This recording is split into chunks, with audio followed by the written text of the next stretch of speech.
उत्तर प्रदेश की सियासत में धर्मांतरण और कांवड़, ये दो मुद्दे इस समय सुर्खियों में छाए हैं। हमारे साथ बात करने के लिए आईटी इलेक्ट्रॉनिक्स मंत्री सुनील शर्मा जी मौजूद हैं।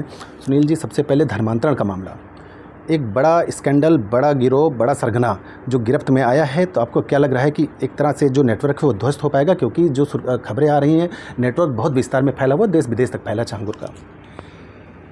इस नेटवर्क में जितने लोग भी शामिल हैं उनको किसी भी सूरत में बख्शा नहीं जाएगा, वो बच नहीं पाएंगे।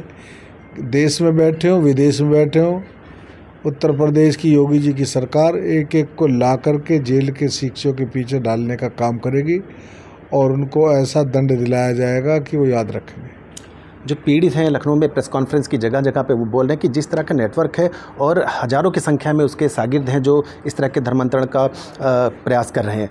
मुख्यमंत्री योगी आदित्यनाथ उसको जल्लाद कह चुके हैं और ये कह चुके हैं कि सख्त से सख्त कार्रवाई उसके खिलाफ की जाएगी। आपको क्या लग रहा है कि ये सिर्फ एक नाम भर है छांगुर, या और भी लोग हैं जिनके ऊपर क्रैक करने की ज़रूरत है? छांगुर मियाँ अकेले नहीं है, ये पूरा एक गिरोह है और उस गिरोह में जितने भी जल्लाद शामिल हैं उन जल्लादों को सबको वही इलाज किया जाएगा जो छांगुर का किया गया है।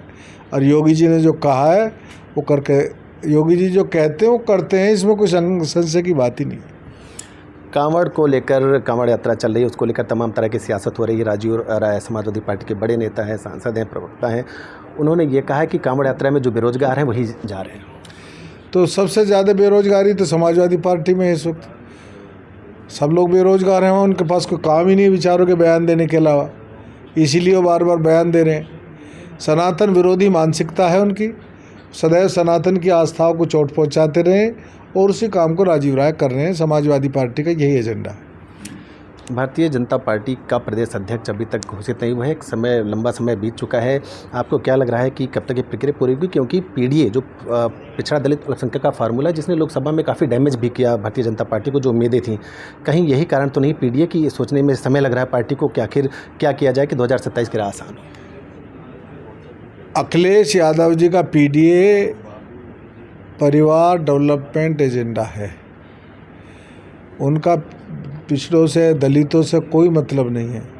वो परिवारवादी पार्टी है, उन्हें केवल परिवार दिखता है और परिवार से आगे कभी सोचते नहीं है।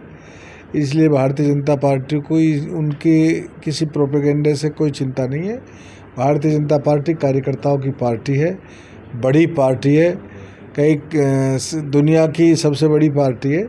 तो यहाँ एक चयन की प्रक्रिया, वो प्रक्रिया पूरे होने पर होता है और उसके साथ साथ दूसरे कार्यक्रम भी चलते रहते हैं। बीच बीच में कोई ना कोई कारण ऐसा रहता है, ऑपरेशन सिंदूर आया और आए, तो उनकी वजह से हमारी प्राथमिकता राष्ट्र और समाज का हित और देश का, प्रदेश का विकास प्राथमिकता है।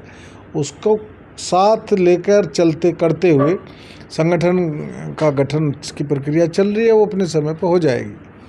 लगभग हर दिन प्रेस कॉन्फ्रेंस करें अखिलेश यादव। शासन प्रशासन की व्यवस्था की बात हो या कानून व्यवस्था की बात हो, लगातार सरकार पर हमलावर है और उनका ये कहना है कि इतनी करप्ट सरकार और कानून व्यवस्था में इतनी फेल सरकार इसके पहले नहीं रही है।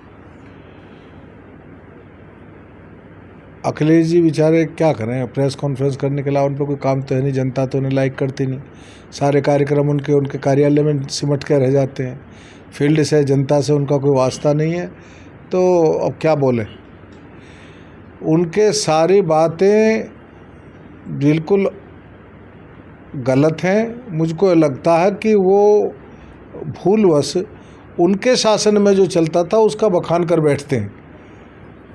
उनको पुरानी यादें ताज़ा हो जाती हैं कि समाजवादी पार्टी के समय में जो प्रदेश की स्थिति थी, संभवतः वो उसका उल्लेख करते हैं। बहुत बहुत धन्यवाद। ये थे हमारे साथ प्रदेश के आईटी मंत्री सुनील शर्मा, जिनका ये कहना है कि जो विपक्ष के तमाम आरोप हैं, खास करके समाजवादी पार्टी के, वो अपनी जो उनके दौर की चीज़ें थी उनको वो बार बार याद आती हैं और उन्हीं की चीज़ों का वो बार बार जिक्र करते नजर आते हैं। Anand Singh, APN news, Lucknow.